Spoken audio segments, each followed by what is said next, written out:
சொன்னோம். ஏற்பேது மரம், மரம் செடி கொடிகளாகிய எங்களை தேவன் கூடுதல் உணர்வோடு படைத்துள்ளார். கர்த்தருடைய வேதத்தில் பிரியமாயிருந்து இரவும் பகலும் அவருடைய வேதத்தில் தானமாயிருக்கிற மனுஷன் பாக்கியவான். அவன் மீகால்களில் ஒருத்தி நடப்பட்டு தன் காலத்தில் தன் கனியை தந்து எதிர்கிறாதிருக்கிற மரத்தை போல் இருப்பான். அவன் செய்வதெல்லாம் வாய்க்கும் என்று வேதாகமத்தில் உடனே படைத்த எங்களுக்கு ஆரணின் கொண்ட இந்த மனிதனோடு ஒப்பிட்டு பேசியுள்ளார். இதை நினைக்கும் போது எனக்கு எவ்வளவு சந்தோஷமாய் உள்ளது. எங்களுக்கு தேவன் 2 அறிவுகளை கொடுத்துள்ளார். 1 தொடுதல் உணர்வு, 2 சுவைத்தல் உணர்வு. ஆனாலும் நாங்கள் சந்தோஷமா இருக்கிறோம். ஏன்னா இந்த முத்துக்கள் எல்லாம் நம்மளுக்குள்ளதான் உருவாகிறது. ஆனாலும் இந்த முத்துக்களை விட தேவன் இந்த மனிதன் தான் மேன்மைப்படுத்தியுள்ளார். எப்படின்னு கேட்டீங்களா? சொல்றேன் கேளுங்க. ப்ரோவர்ப்ஸ் 31:10 சரியான ஸ்திரீயை கண்டுபிடிப்பவன் யார்? அவளுடைய விலை முத்துக்கள் பார்க்கிறோம். உயர்ந்தது என்று இந்த மனிதன் தான் எவ்வளவு மேன்மைப்படுத்தி கூறியிருக்கிறார். எனக்குள் உருவாகிற முத்துக்கள் பார்க்கிறோம். இவர்கள் உயர்ந்தவர்களா? ஆனாலும் இந்த மனிதன் முத்துக்கு திருப்தியும் இல்லை. என்னத்தை சொல்ல? நான் யார் என்று தெரியுதா? நான் தான் கோடை காலத்தில் உணவை சேகரித்து மழை காலத்தில் ஜம்மதி வாழ்பவன். எனக்கு தொடுதல், சுவைத்தல், நுகர்தல் உணர்வுகளை தேவன் தந்துள்ளார். எங்களின் சிறப்பம்சம் என்னவென்றால், 3 அறிவு கொண்ட எங்களில் தேவன் அந்த 6 அறிவு கொண்ட மனுஷர்களுக்கு எடுத்துக்காட்டாக படைத்துள்ளார். எப்படின்னு கேட்கிறீங்களா? சொல்றேன். சோம்பேறியே, நீ எருவினத்து போய் அதில் வழிகளை பார்த்து ஞானத்தை கற்றுக்கொள் என்று பைபிளில் எழுதியிருக்கிறது. எங்களுக்கு பிரபுவும் இல்லை, அதிகாரியும் இல்லை, தலைவரும் இல்லை. ஆனாலும் நாங்கள் மழைக்காலத்துக்காக தானியங்களை சேர்த்து வைக்கிறோம்.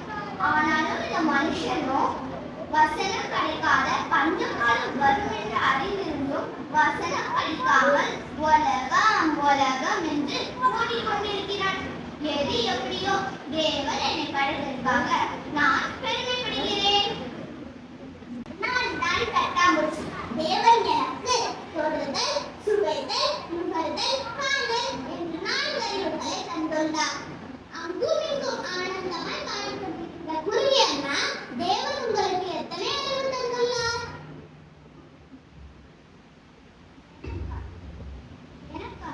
எனக்கு தேவன் 5 அறிவுகளை தந்துள்ளார். தொடுதல், சுவைத்தல், நுகர்தல், காணல், கேட்டல். சரி, நீ மட்டும் என்னப்பா? நீ ஒன்னும் கலர் கலரா அணைந்து அங்கே இங்கே மோடியாடி சுற்றி திரிகிறாய். சரிதான் அண்ணா. ஏசு நம்மை படைத்ததற்காக நாம் ஆடி பாடி ஆனந்தமாய் வாழ்கிறோம். ஆனால் இந்த மனிதனுக்கும் தேவன் ஒரு அறிவு ஜாஸ்தியாக கொடுத்திருந்தும் தினம் தினம் எதையாவது நினைத்து கவலையோடு வாழ்ந்து கொண்டிருக்கிறான். ஆமா, தேவன் இந்த மனிதர்களை நம்மை விட விசேஷமாய் படைத்துள்ளார். ஆனால் அவர்களுக்கு திருப்தியே இல்லை. சரிவா, நாம் போய் அந்த மனிதனுக்கு தேவனின் மகிமையை எடுத்து சொல்லுவோம். சரி குருவி அண்ணா. இதைக்காகவும் நீங்கள் கவலைப்படுகிறீங்க. காட்டு புஷ்பங்கள் எப்படி வளர்கிறது என்று கவனித்து பாருங்கள். அவர்கள் உழைக்கிறதும் இல்லை, நூறுகிறதும் இல்லை. ஆனாலும் தேவன் அவைகளையும் நடத்துகிறார். சரிதான் நண்பர்களே, உண்மை போல கவனித்து பாருங்கள். அவர்கள் விதைக்கிறதும் இல்லை, அறுக்கிறதும் இல்லை, களஞ்சியங்களை சேர்த்து வைக்கிறதும் இல்லை. அவர்களை பார்க்கிறோம். நீங்கள் விசேஷித்தவர்கள் அல்லவா? கவலைப்படுகிறதுனாலே உங்களில் எவன் தன் சரீரத்தோடு ஒரு குலத்தை கூட்டுவான்?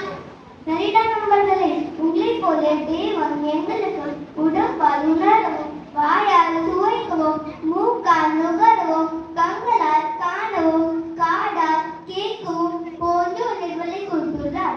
ஆனாலும் விசேஷமாய் ஆறுவதாக ஒரு அறிவு கொடுத்துள்ளார். அதுதான் பகடறிவு. எல்லாவற்றையும் அதனை